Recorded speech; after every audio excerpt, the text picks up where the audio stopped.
경무에 시달리던 택배기사가 올해 들어서만 벌써 10명 숨졌습니다. YTN은 택배 노동자들이 처한 열악한 근무 환경과 부당한 계약 관계를 앞으로 나흘간 연속 보도합니다. 이런 업체 측의 횡포 속에 택배기사들이 배송 대가로 받는 돈은 실제로 얼마인지 홍민기 기자가 살펴봤습니다. 5년째 택배기사로 일하는 박승환 씨. 아침 7시부터 무려 5시간 걸려 분류 작업을 마치고 배송에 나섭니다. 택배요. 오늘 맡은 물량은 320여 개. 물건 한 개에 적게는 800원, 많게는 2,000원이 배송 수당입니다. 합하면 25만 원 정도인데 실제 받는 돈은 20에서 22만 원까지 내려갑니다.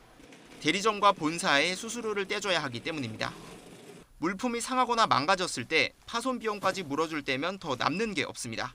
대리점 자체 구조들을 만들면서 지금은 보통 5에서 10% 정도가 낮은 정도고 심한 경우에는 20%, 30%를 넘는 곳들도 있어요. 박 씨 상황은 그나마 좋은 편. 정해진 수당 체계 없이 대리점주 마음대로 책정하는 곳도 많습니다. 한 택배업체 대리점은 크든 작든 물건 한 개에 수당을 무조건 1,000원씩 책정하고 수수료를 뗍니다. 큰 것도 마찬가지로 1,000원이고 무거운 것도 1,000원이고 1층도 1,000원이고 5층도 1,000원이고 등짐도 지고 그러고 나르고 있습니다. 물도 있고 쌀도 있고. 대리점주와의 친분에 따라 수수료를 정하기도 하는데 3% 내는 기사가 있는가 하면 30%까지 내는 기사도 있습니다. 이렇다 보니 택배기사가 업체 측에 내야 하는 돈만 월 120만 원에서 200만 원에 이릅니다. 버는 돈이 한 달에 400만 원 넘는다 해도 하루 평균 17시간씩 꼬박 일하는 걸로 따지면 시급으로 10,000원 안팎입니다. 300개 넘어가면 우리도 12시간 일하고 새벽 1시, 2시까지 일하니까 많은 그런 부분에서 많이 힘들고 몸도 힘들고 마음도 힘들고 그럽니다. 소비자가 내는 배송비는 2,500원에서 9,000원 선. 하지만 살인적인 노동 강도 속에 일하는 배송기사에게 돌아가는 몫은 적고 택배업체와 산하 대리점들 배만 불려주는 구조 아니냐는 지적이 나올 수밖에 없는 상황입니다. YTN 홍민기입니다. 택배 노동자들이 처한 열악한 환경을 들여다보는 연속 보도입니다. 앞서 대리점 제멋대로 수수료를 떼가는 데다 파손 비용까지 택배기사에게 떠넘기는 실태 전해드렸는데요. 오늘은 왜 이런 대리점의 횡포가 생겨나는지, 또 택배기사들은 왜 살인적인 노동 강도에 내몰리는 건지 짚어보겠습니다. 김지환 기자입니다. 수수료 구조부터 설명드리겠습니다. 소비자가 배송료로 2,500원을 내면 유통업체가 770원, 택배회사가 1,730원을 나눠 갖습니다. 택배사는 이 1,730원을 다시 택배기사와 나눕니다. 국내 5대 택배사는 평균 800원부터 1,100원 정도까지 택배기사 몫으로 배분하는데요.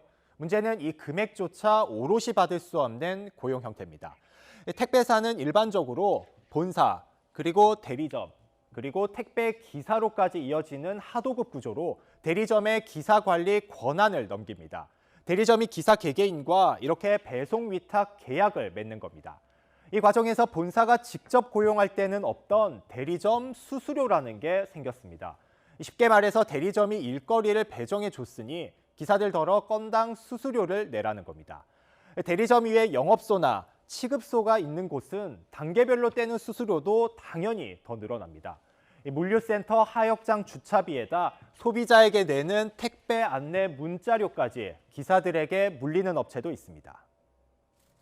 계약 형태도 문제입니다. 택배기사는 건당이 아닌 구역당으로 계약을 맺는데 이 때문에 구역이 넓건 좁건 당일 할당받은 물량은 아무리 많아도 그날 배송을 끝내야 합니다. 다 못하면 벌금처럼 수수료를 더 떼이고 재계약마저 불리해집니다. 기사들이 새벽부터 밤까지 과로에 과로를 거듭하는 이유입니다. 계약서조차 쓰지 않는 경우가 태반이고요. 일을 하다가도 다음날 일을 그만두라고 하면 그만둘 수밖에 없는, 대리점이 이제 과의 계약을 하면서 갑질이라던가 편법이나 꼼수 등이 더욱더 이제 진행되고 있다. 그렇다면 택배사들은 왜 이런 구조를 고수하는 걸까?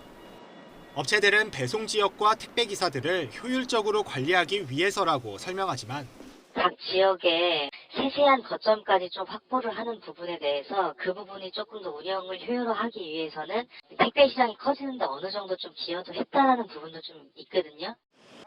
노동계는 산재 사고 같은 문제가 벌어졌을 때 본사가 책임지지 않으려는 거라고 꼬집습니다.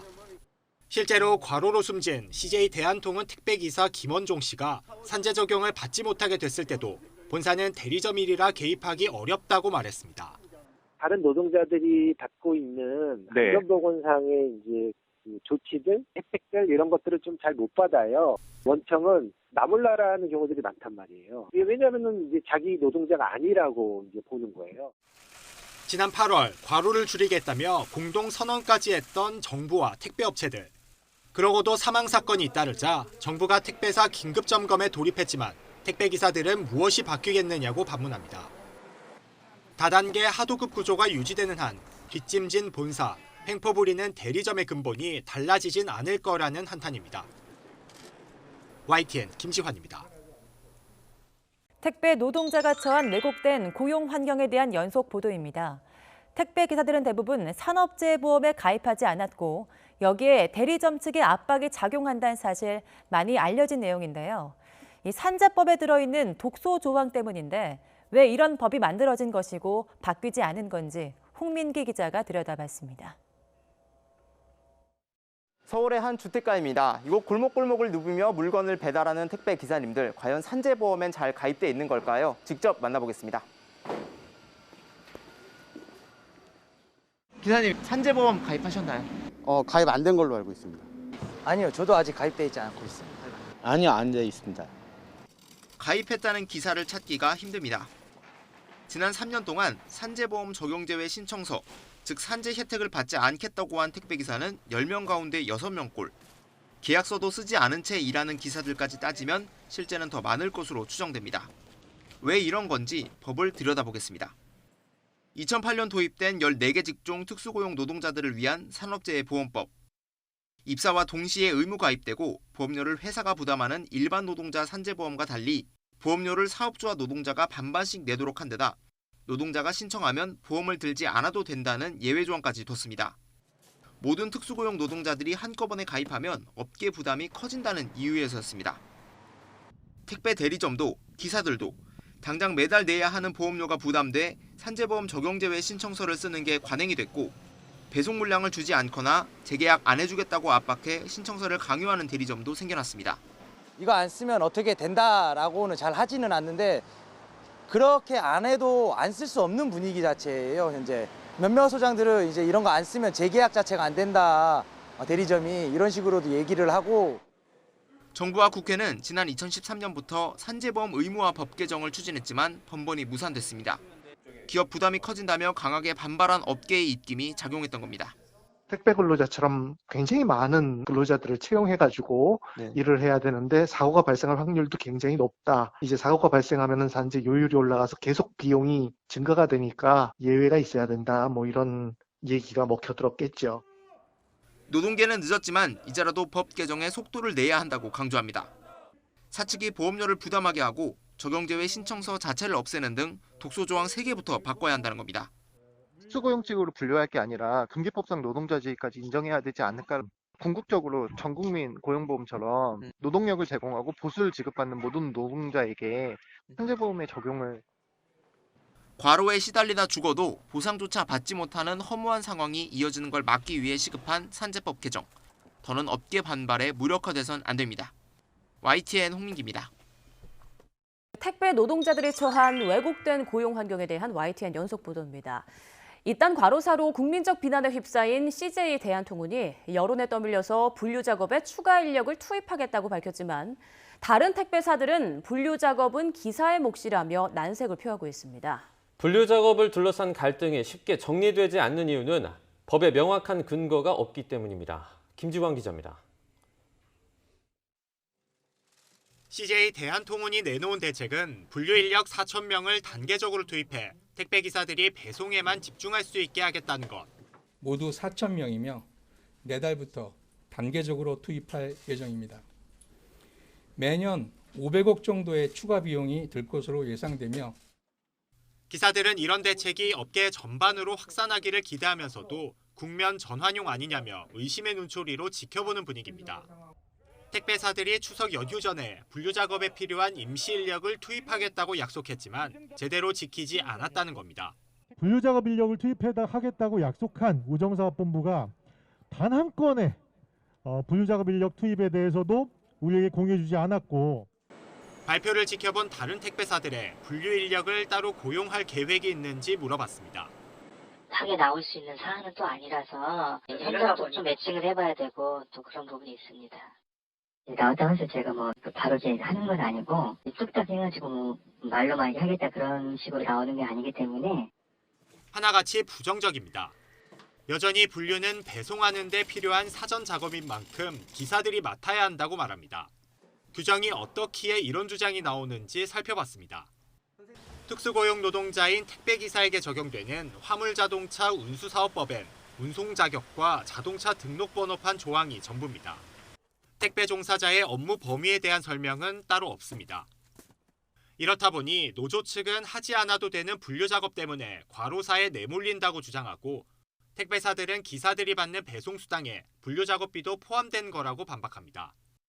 고용노동부는 관련 법령이 없으니 분류 작업을 하라 말아라 시정명령을 내릴 권한이 없다는 말을 반복해왔습니다.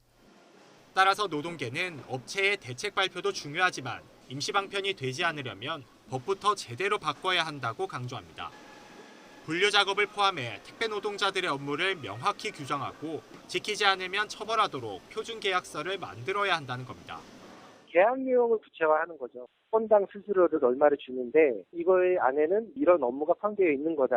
불투명한 상태에서 되면은 의리 손해를 입는단 말이야. 가불관계에. 전문가들은 이와 함께 추가 인력 투입이 이루어졌을 때 그 비용이 택배기사에게 전가되지 않도록 감시하는 방안도 필요하다고 지적합니다. 다시는 죽어나가는 사람이 없도록 근본부터 제대로 바로잡자고 입을 모읍니다. YTN 김지환입니다. 택배 노동자들이 처한 왜곡된 고용 환경에 대한 연속 보도입니다. 지난해에만 6조 원 규모에 달할 정도로 급성장한 택배 산업. 화려한 이면에 어두운 그늘을 만든 건 무엇일까요? 네, 노동자 보호보다 이윤 추구를 앞세운 택배사뿐만 아니라 제대로 감독하지 않은 채 법을 내버려둔 고용노동부와 국토교통부 또한 공범이라 할 수 있습니다. 홍민기 기자입니다. CJ 대한통운 택배기사 2명이 과로로 숨지면서 살인적 노동 문제가 처음 수면 위로 떠오른 2016년. 2017년 4명, 2018년 3명에 이어 지난해에는 우체국 집배원 12명이 숨졌고 올해에도 과로사로 추정되는 죽음이 잇따랐습니다. 문제가 생길 때마다 택배업체들은 택배 노동자는 소속 직원이 아닌 개인 사업자라 본사에서 책임질 수 없다고 발을 뺐습니다. 심야 근무와 불규칙한 근무 시간, 모호한 고용 구조, 아직 어느 것 하나 바뀌지 않았습니다. 원청의 택배 일을 하고 있고요. 분명히 대리점 소속 기사이기는 한데 이게 신분이 개인 사업자 신분이다 보니까 일은 일대로 하는데 그 어떤 소속에 대한 혜택은 누리지 못하는 그런 상황이지 않나. 2017년 당시 국토교통부는 택배 분류 작업과 배송 작업을 분리하고 산재보험을 확대하는 방안 등을 내놓은 적이 있습니다. 택배 노동자들이 지금 요구하는 해법이 3년 전에 이미 나왔던 건데 실행에 옮겨지지 않았습니다. 노조와 회사, 정부가 머리를 맞댄 협상이 지난해 3월 최종 결렬됐기 때문인데 그러고 나서 국토교통부는 사실상 손을 놨습니다. 이런 내용은 TF에서 논의가 따로 안 됐던 건가요? 그 내용은 저희가 확인해야 되네요. 행정적으로 어떤 시도를 하신 게 있었는지. 행정적으로 시도할 게 뭐가 있어요? 특수고용노동자에 대한 산재보험법을 지금껏 내버려둔 고용노동부도 문제가 있습니다. 택배기사가 사실상 본사에 소속된 직원이라는 점을 인정해 하위 법령에 포함했다면 기사 대부분 산재 가입이 됐을 거라는 지적이 나옵니다. 보험료를 전액 부담해야 할 업계 반발에 고용부가 눈치 보기 하느라 소극적이었던 게 아니냐는 겁니다. 그 관련해서는 저희 헌법 소원도 진행 중이기 때문에 그 결과에 따라서 좀 구체적인 답변을 드릴 수 있을 것 같아요. 정부 또한 택배 참사의 공범이라는 비판이 나오는 이유입니다. 결국은 그냥 시장에 놔둔 상태가 돼서 계속 돌아가시고 있는 거라고 봐요. 관련 부처가 행정감독기관이 아무것도 안 하고 있다는 게 이제 심각한 문제죠. 문제를 바로잡으려면 업무 범위와 복지 내용 등을 담은 이른바 택배법이 필요하고 무엇보다 택배 노동자가 업체 소속 직원이라는 법적 지위를 명확히 해야 한다는 목소리가 높습니다. 분류 작업은 저는 법안보다는 결국 노사 간의 협상이 돼야 되는 건데 현재는 이 사측이 이 노동자들을 자기 노동자라고 인정을 안 하고 있어요. 이 택배 기사들은 원청업체인 그 택배사에 의해서 모든 게 좌지우지 되거든요. 수수료부터 시작을 해서. 회사 로고가 박힌 유니폼을 입고 트럭을 몰면서도 직원으로 인정받지 못하는 택배 노동자들. 지금이라도 법을 정비하지 않는다면 노동자들의 죽음을 방관한다는 정부와 업계를 향한 비난은 갈수록 높아질 수밖에 없습니다. YTN 홍민기입니다.